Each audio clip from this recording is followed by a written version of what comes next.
You can't even see me. Can you see me there? No.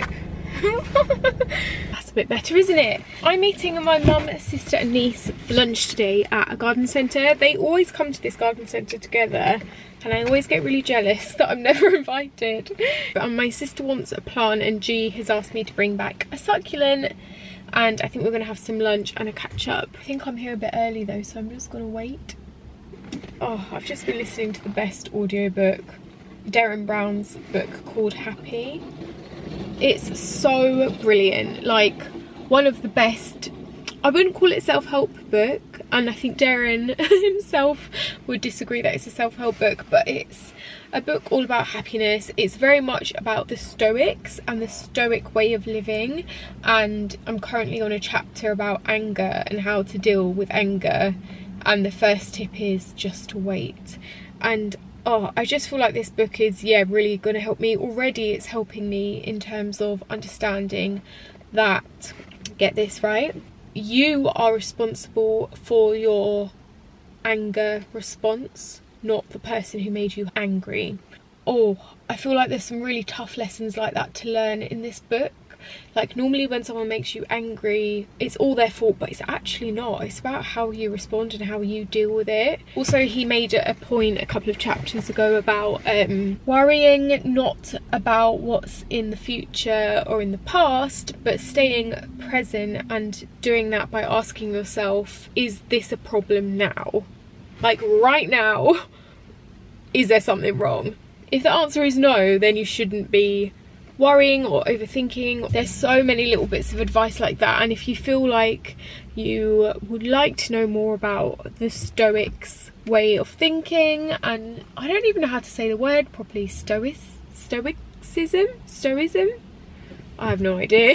Yeah, it's brilliant. He goes back right through like Greek philosophers and their ideas and like modern day and how we can implement them, and I want everyone to read or listen to this book. I think it's brilliant. I'm going to keep that in mind going forward today. Literally, I was driving listening to a chapter about road rage and why we feel that, and it totally makes sense. I've never thought of road rage before and why we feel like that, but basically it's like high tension on the road already because you're driving somewhere, you're in a metal tin, you're trying to protect yourself, you're trying to get somewhere, tension's already high, and if someone like swerves out in front of you, then your first thought is they are putting me in danger, and we take it personally when it isn't. And being in a car, we don't have the social cues that are needed in order to communicate with people, such as, like, he gives an example of like if you're skipping a queue, then you can be like, oh sorry, I'm really late, I really need to make this. And in a car all we have is like an indicator, and that's just not, yeah, it's very interesting. That is like touching the surface what I'm talking on here, and I've still got like 7 hours left of the book, so I've got a lot to learn. I'm not sure whether to get out this car and wait for them or to stay in this car and wait for them. I imagine Jeannie, my niece, will be asleep in the car. Why is it that babies always fall asleep in the car? Must be like the movements or mimicking the mother's womb or something. I'm excited to look at some plants. Take your picture.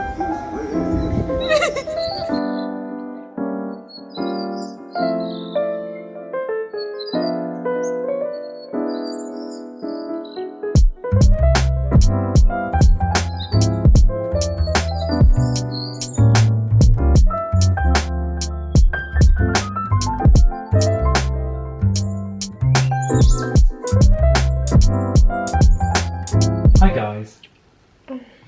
What are you gonna call then? I'm about to go to circus. Got my Halloween outfit on. Do you just want to vlog for me? Hi guys. So I'm just about to go to circus, and I thought I'd put my little Halloween vibe t-shirt on because we're not that far from Halloween. I've got my boo socks. If you can see these plants in the front, that's because I've just been to the garden centre and G asked me to pick up some flowers and a little succulent, this one. Right, I'm going to take over now. We might take a little cheeky little Halloween picture at trapeze class tonight. See, I put on this top and also my socks that say boo. They've got like little ghosts on them. Yeah, G asked me to pick up a succulent. This isn't really a succulent, but it's a money tree, a money plant, and I thought it was very pretty.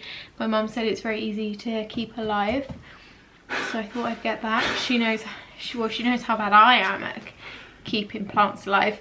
And then I also went for this. Me and my sister both bought this. We're going to see, again, competition, who can keep it alive the longest. It's called Irisine, and I just love how autumnal it is. So beautiful. I'm going to definitely keep this away from Maurice because I don't know if it's toxic or not, but absolutely love the colours of that. I have got a bit of a bad neck, so I'm going to take it easy at Circus tonight, but I think I've worked out why my neck's bad. Because when you ask me questions, you do this? No. Because my handbag is so heavy, and I always have it on this shoulder, and this is exactly where the crook is, the little pain is, and also I tend to sleep on this side a lot, and my neck is like in a bad position, so I think it's just my lifestyle. So I'm going to try and wear my handbag on the other shoulder to try and even it out today. Yeah,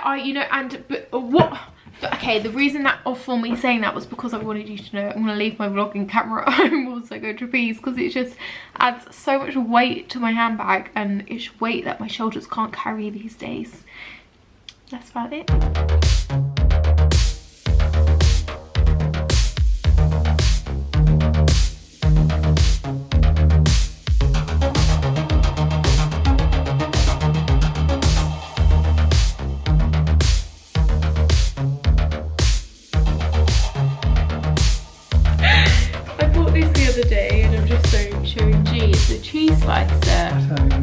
The instructions don't make sense. Okay, look, it's got wire. Fucking hell. No, that's not hard. That's just cut cheese. It's not sharp. You just use it like that, and it peels the perfect slice off for my child spookery board, which I'm going to be making next weekend. I'm not going anywhere near that. I'm quite excited about that. It was on one of those stands with a little video demo on it, and they just suck you right in, don't they? Today I am making a recipe that I saw on M the Nutritionist. I think that's her account. Yeah, M the Nutritionist. She baked a strawberry shortcake yogurt breakfast loaf, and it contains a whole tub of strawberry yogurt to give it a delicious moist crumb, as well as a lot of protein and flavour. 8 grams of protein per slice, and I'm gonna make it. This is what it looks like. I got all my ingredients. I bought oat flour, which is very expensive, but I read that you can get oats and just blend them into powder or NutriBullet or something, which would be so much cheaper than that. I want this particular yogurt. It only works with this. It's a Sky strawberry yogurt. I've got my straws, I've got my baking powders, I've got my eggs. Let's do this. Recipe calls for 2 large eggs. I've only got medium, so do I do, oh, and now there's loads of shell in it. Half a yolk. Vanilla bean paste. Oh my god, I really need to get a new one of this. Okay, this whole yogurt tub is going in, which is exciting. Oh, that's the whole tub. Whoa, this is huge. I might need to make extra little muffin cakes, because this seems like loads, and I haven't even got the flour and stuff in yet. 2 teaspoons of baking powder, 1 of bicarb. 50 grams of ground almonds. 50 grams of plain flour. 150 grams of oat flour. Mix together, and I think we're done. I learned a great tip from Marcus Waring's Kitchen Gardens, the programme the other day. I'm pretty sure it was to scrunch up baking paper and wet it, and when you unfold it like that, it will like fit perfectly into the thing you want it to. Yeah, I guess that's worked. Let's get it in.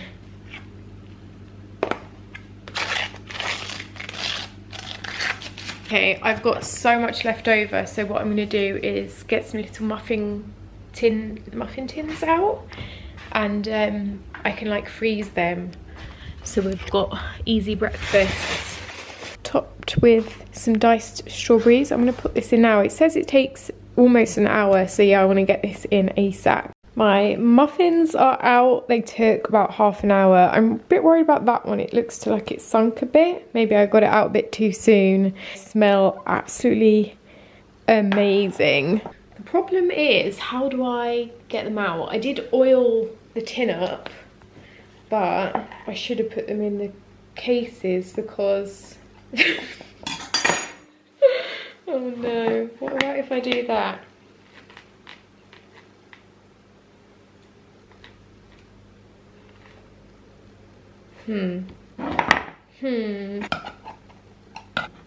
Oh dear, what a fail. Oh,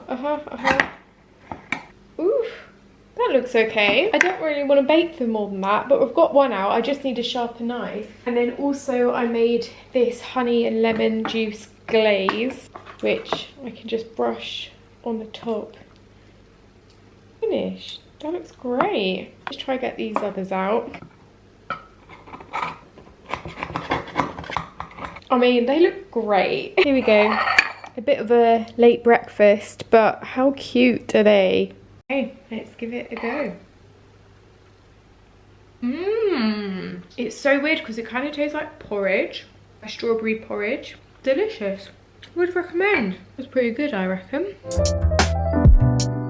Whoa, my lipstick is popping. Don't mind me, I'm walking around the house in my shoes and jacket. I'm not leaving the house for another hour yet. But I'm just so excited because I've got this new coat and I'm just so excited to wear it. It's water resistant, wind resistant, puffer jacket, cropped. So it's not too long, fits me perfectly, and it's got a hood. It's got the zip, right? Which does up an extra bit, so it's like double padding, double protection. It's got the things so you can pull it tight. And then it's not done yet. Like double lining inside, so it's got like this bit which feels like a hoodie, so definitely no wind is getting up there, and then the water resistantness on top, and it's got the little straps at the bottom, so I can kind of make it tighter down there as well. And it's got really nice zips and this kind of fleece lining inside, so when you put your hands in there it feels so warm. I'm just chuffed with this. It is from Zara. I think it was about £50. I'll link it down below. I've never really had a jacket like this before, so I'm very excited. All my like waterproof jackets have been from Primark and they are not waterproof, so yeah, I'm happy to have invested a little bit more into one that is, I don't think it's like that unstylish because it's black. Like it will go over everything, kind of casual looking as well. I could do with it being a tiny bit longer, but it's not the end of the world. And then also, I'm still trying to break in my Doc Marten brogues. I love these, and in last week's vlog, you know, I had the dilemma about what kind of shoes to wear. I just need to start wearing these ones more because and break through that initial painful blister part, because I do think they're super smart and I love the style of them. So I actually styled them up in a fashion reel that I filmed yesterday. Whoa. So that'll be going up on my Instagram soon. I popped on red lipstick because why not? And then also I need to tell you where we're going tonight. I'm gonna take my squeaky jacket off. So tonight we've got a secret date. So we're leaving you home alone, boys. Oh, look at you. You are the cutest little boy. This is a bit in your face, isn't it? It's next to a monstera leaf that's bigger than him, isn't he? Isn't he? Yeah, we're going on a secret date tonight. I don't need to whisper too quietly because G's on call in his office at the moment. Oh my god, my shoes are quite squeaky as well, aren't they? I found this event called Neon Naked Life Drawing. I think it was someone I know messaged me about it on Instagram being like, have you been to this? Have you done it? And I was like, no, what the fuck is that? And they do it all over London in loads of different pubs and venues. So I found one kind of near us. So that's what we're doing tonight. Naked neon life drawing. G doesn't really like drawing or painting or like doing art.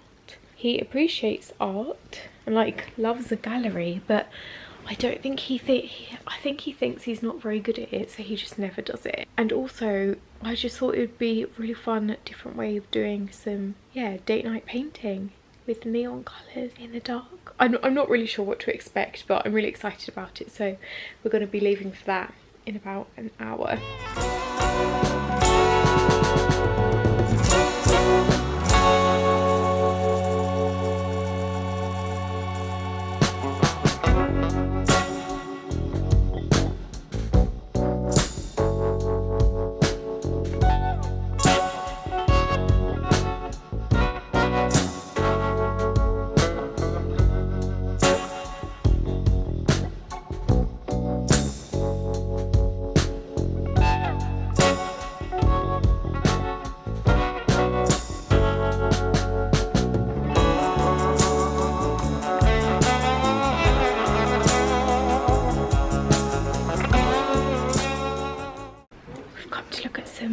Tiles today. Well, we haven't, but we've ended up in a tile shop.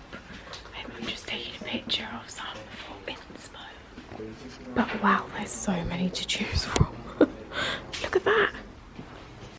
This is what we've got in our bathroom at the moment, and I hate it. So I'd love to be able to change it at some point. Oh, you know, just been at home all day. April Fools. I'm in a showroom. It's literally our exact bathroom. That's so funny. Jeff doesn't like this. Why do I? Why do I love the glitter grouting? It's so good. Hello, welcome to another day. It's Sunday. G and I are on a little walk today with our friend Mo. We love to do these London walks. We've done loads of them over the years. We're doing one from a book. I'll show you the book, but it's like a London Bridge, Bermondsey to Rotherhithe walk, and I love Bermondsey Street, love London Bridge, love Rotherhithe, but I didn't realise how close they were together. So we've got this little book giving us a route. I'm going to vlog it from a TikTok so you can copy the route. And we're going to stop off, I think, for a tiny spot of breakfast, but G just had a nice little fact about this area back in the day. In the Saxon times it was largely desolate marshland. So this area in the Saxon Viking times was all marshland, and look at it now. Not at all, not a Martian site. This little garden, right, back in the old, what year was that, babe? 18th century. That garden was the burial ground for St Thomas's Hospital, so there's probably a lot of dead bodies in that, and no one even knows. No one even knows. It's the vast Victorian building that once housed the London Leather, Hide and Wool Exchange, dating from 1879. This one here on the left, I think. This one. That old one there. Yeah, that looks like it. Yeah. Those beefy men. That is the oldest building in Bermondsey. Yeah. The original church on the site was built by local people, all right? Who worked for the said that. But does that mean they're not allowed in The there? current building dates to 1680. I don't. That's all the information I have. The institution was founded in 1887 by a group of Christian ladies who wanted to help well-to-do girls with their time and talent. Don't know. Hands up who would go on a Jeff Walking tour. I'm already out. Anyone? Somewhat. The association is still going strong today. Just past the church on the left is It's the a coffee shop. former graveyard Oh yeah, that's for here. the church, now converted into a pleasant park. By the entrance is the old parish watch house, which is now a coffee shop. Great coffee shop, that.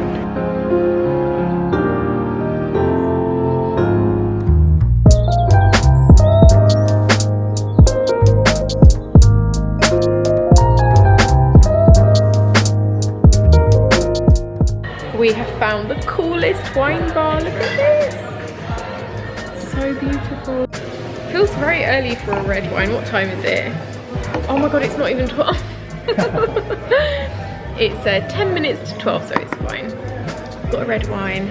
Oh my god, love this. I'm gonna make a TikTok video all about the best street food markets in London and the best wine bars. I haven't done that content yet, and this has to be on one of them. We bought cannelli from one of our favourite delis, and at this bar you can bring your own food. So we're going to enjoy that here with our wine. Oh my god, I'm so excited about this. It's a low tide. I'm on, I think this is Bermondsey Beach. This side of the beach is so pebbly, so chances of finding anything is very low. But I'm walking here and the boys are walking up on the path up there. That is a great view.